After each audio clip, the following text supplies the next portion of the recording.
उत्तराखंड के हरिद्वार से शुरू होने वाली कावड़ यात्रा भगवान शिव की भक्ति में डूबा एक ऐसा अनुष्ठान है जो हर साल लाखों भक्तों को एकजुट करता है। जो कावड़ यात्रा के दौरान घटी और जिसमें भगवान शिव का चमत्कार इतना अद्भुत था कि सुनने वालों के रोंगटे खड़े हो गए। यह घटना न केवल भक्ति की शक्ति को दर्शाती है, बल्कि यह भी दिखाती है कि सच्चे मन से पुकारने पर महादेव स्वयं अपने भक्तों की रक्षा के लिए आते हैं। दोस्तों, आगे बढ़ने से पहले आपसे निवेदन है कि वीडियो को लाइक कर दीजिए और चैनल को सब्सक्राइब करना ना भूलें और कमेंट बॉक्स में बम बम भोले जरूर लिखें। उत्तर प्रदेश के एक छोटे से गांव सोनपुरा में रहता था रमेश यादव। रमेश एक साधारण किसान था जिसकी उम्र लगभग 35 वर्ष थी। उसकी पत्नी सावित्री और 2 बच्चे, 14 साल का बेटा रवि और 10 साल की बेटी राधिका उसके परिवार का हिस्सा थे। रमेश का जीवन सादगी से भरा था, लेकिन उसकी भक्ति भगवान शिव के प्रति अटूट थी। हर साल वह कावड़ यात्रा में हिस्सा लेता था और गंगा जल लेकर अपने गांव के शिव मंदिर में चढ़ाता था। इस बार उसने अपने गांव के कुछ अन्य भक्तों के साथ मिलकर एक बस किराए पर ली थी ताकि सभी मिलकर हरिद्वार से गंगा जल ला सकें। गांव में कावड़ यात्रा की तैयारियां जोर शोर से चल रही थीं। सोनपुर का शिव मंदिर, जो गांव के बीचों बीच स्थित था, भक्तों की भीड़ से गूंज रहा था। मंदिर के पुजारी पंडित रामनाथ भक्तों को आशीर्वाद दे रहे थे। रमेश के साथ अन्य यात्री भी शामिल थे। कमलेश, 28 साल का एक युवा दुकानदार जो पहली बार कावड़ यात्रा में जा रहा था। शांति देवी, 50 वर्षीय एक विधवा जो हर साल अपने बेटे की आत्मा की शांति के लिए कावड़ ले जाती थी। विक्रम, 40 साल का एक मजदूर जिसकी भक्ति की कहानियां एक गांव में मशहूर थीं। सुरेंद्र, 32 साल का बस ड्राइवर जो भगवान शिव का भक्त था और हर साल इस यात्रा में बस चलाता था। अन्य गांववासी जिनमें युवा, बुजुर्ग और बच्चे शामिल थे, कुल मिलाकर 40 लोग बस में सवार थे। रमेश ने अपनी कावड़ को सजाया। लाल और सुनहरे रंगों से सजा हुआ बांस, जिसके दोनों सिरों पर छोटे छोटे लोटे बंधे थे। उसने अपने बच्चों को गले लगाया और सावित्री से कहा, इस बार महादेव का आशीर्वाद पूरे गांव पर बरसेगा। मैं जल्दी लौटूंगा। सोनपुर से हरिद्वार की दूरी लगभग 200 किलोमीटर थी। बस सुबह 4 बजे गांव से रवाना हुई। सभी भक्त बोल बम और हर हर महादेव के जयकारों के साथ उत्साह से भरे थे। बस में भक्ति भजन गूंज रहे थे और कमलेश अपनी डीजे मशीन पर भोलेनाथ के भजन बजा रहा था। रास्ते में भक्त एक दूसरे से अपनी कहानियां साझा कर रहे थे। शांति देवी ने बताया कि कैसे पिछले साल उनकी कावड़ यात्रा के बाद उनके गांव में बारिश हुई थी, जिसने सूखे से जूझ रहे खेतों को हरा भरा कर दिया था। रमेश ने अपने बगल में बैठे विक्रम से कहा, विक्रम भाई, इस बार कुछ खास होने वाला है। मन में अजीब सी बेचैनी है, लेकिन साथ में एक विश्वास भी है कि महादेव सब ठीक करेंगे। विक्रम ने मुस्कुराते हुए कहा, जब भोलेनाथ साथ हों तो डरने की क्या बात, बस मन से बोल बम बोलते रहो। हरिद्वार पहुंचने के बाद सभी भक्तों ने गंगा घाट पर स्नान किया और अपनी अपनी कावड़ में गंगा जल भरा। गंगा का प्रवाह तेज था और आसमान में बादल घुमड़ रहे थे। मौसम विभाग ने भारी बारिश की चेतावनी दी थी, लेकिन भक्तों का उत्साह कम नहीं हुआ। रमेश ने अपनी कावड़ को कंधे पर उठाया और गांव की ओर वापसी की यात्रा शुरू की। वापसी का रास्ता पहाड़ी इलाकों से होकर गुजरता था। रात के लगभग 10 बजे बस एक संकरे रास्ते से गुजर रही थी, जो गंगा नदी के किनारे किनारे चलता था।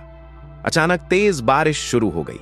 बिजली चमक रही थी और हवा इतनी तेज थी कि पेड़ों की टहनियां टूटने लगीं।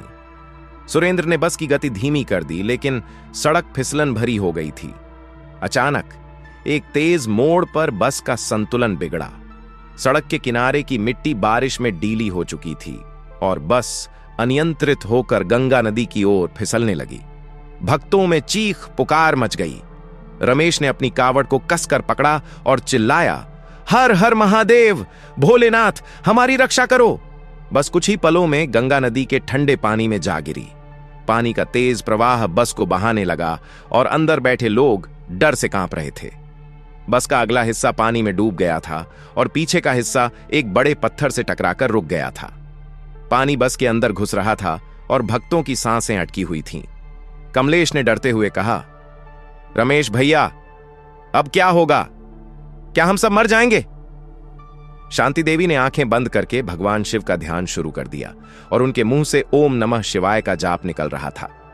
रमेश ने हिम्मत जुटाई और चिल्लाया, कोई डरे नहीं, महादेव हमारे साथ हैं, सब मिलकर बोल बम बोलो। सभी भक्तों ने एक साथ बोल बम और हर हर महादेव के जयकारे लगाने शुरू किए। लेकिन पानी का स्तर बढ़ता जा रहा था और बस अब कभी भी पूरी तरह डूब सकती थी। सुरेंद्र ने बस की खिड़कियां खोलने की कोशिश की, लेकिन पानी का दबाव इतना था कि खिड़कियां नहीं खुल रही थीं। तभी एक अजीब सी घटना घटी। गंगा नदी का तेज प्रवाह अचानक शांत होने लगा। आसमान में बादल छटने लगे और बिजली की चमक कम हो गई। भक्तों को लगा कि शायद तूफान थम रहा है, लेकिन असली चमत्कार अभी बाकी था। रमेश ने देखा कि नदी के किनारे एक साधु खड़ा था। उसका शरीर लंबा और मजबूत था और उसके माथे पर चंदन का तिलक चमक रहा था। साधु ने अपनी लाठी को पानी में डुबोया और अचानक पानी का प्रवाह रुक गया। भक्तों की आंखें आश्चर्य से फैल गईं। साधु ने बस की ओर इशारा किया और एक तेज रोशनी बस के आसपास फैल गई। यह रोशनी इतनी तेज थी कि सभी भक्तों की आंखें चौंधिया गईं। साधु ने गंभीर आवाज में कहा, बोल बम, डरो नहीं, महादेव अपने भक्तों को कभी नहीं छोड़ते। उसने अपनी लाठी को हवा में लहराया और बस धीरे धीरे पानी से बाहर की ओर खिसकने लगी। यह देखकर भक्तों के रोंगटे खड़े हो गए। ऐसा लग रहा था मानो कोई अदृश्य शक्ति बस को उठाकर किनारे की ओर ले जा रही हो। कुछ ही मिनटों में बस पूरी तरह से नदी के किनारे पर थी।